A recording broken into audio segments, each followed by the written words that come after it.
اول مكون معايا حبايه من البيض، طبعا كل المكونات بدرجه حراره المطبخ. تلت كوبايه من الزيت النباتي، نص كوبايه من اللبن الحليب، ممكن يبقى زبادي، نص كوبايه من السكر، معلقه صغيره من الفانيليا، نص معلقه من النسكافيه، رشه كده. دلوقتي هقلب كل المكونات دي كويس جدا لحد ما السكر يدوب والخليط يبقى ناعم معايا. لو حابين تعملوا الخطوه دي في الخلاط او بالمضرب الكهربائي مفيش اي مشكله، بس الموضوع سهل جدا. ممكن نعمل بالمضرب اليدوي زي ما انا شغاله كده، مفيش مشكله خالص. دلوقتي السكر داب، خلصنا المواد السائله. نيجي بقى المواد الجافه. كوبايه من الدقيق، طبعا الدقيق بتاعي لازم يبقى منخول، معلقتين من الكاكاو الخام، معلقه من البيكنج باودر، رشه من الملح.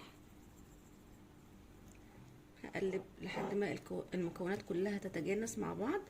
القوام بتاعي شكله تقيل، هزود ربع كوبايه من الحليب كده. بعد ما زودت ربع كوبايه من الحليب الخليط بتاعي بقى جاهز معايا بالشكل اللي احنا شايفينه ده. يعني كده اخدنا كوبايه الا ربع من الحليب. دلوقتي انا معايا القالب بتاعي دهناه بسيط من الزيت. ممكن نستغنى عن الخطوه دي لو احنا عاملين في تيفال او حاجه، وكمان البايركس حلو ولكن انا احتياطي.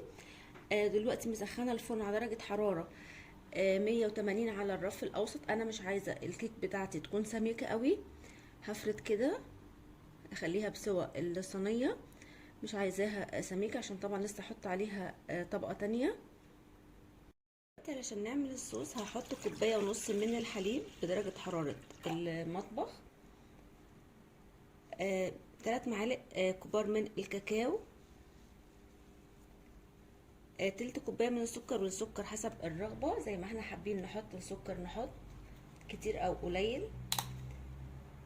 معلقه صغيره من النسكافيه بتظبط طعم الكاكاو، رشه من الفانيليا. دلوقتي هقلب كل المكونات دي على البارد، وبعد كده هرفعها على نار متوسطه. دلوقتي رفعت الخليط بتاعي على النار مع التقليب المستمر.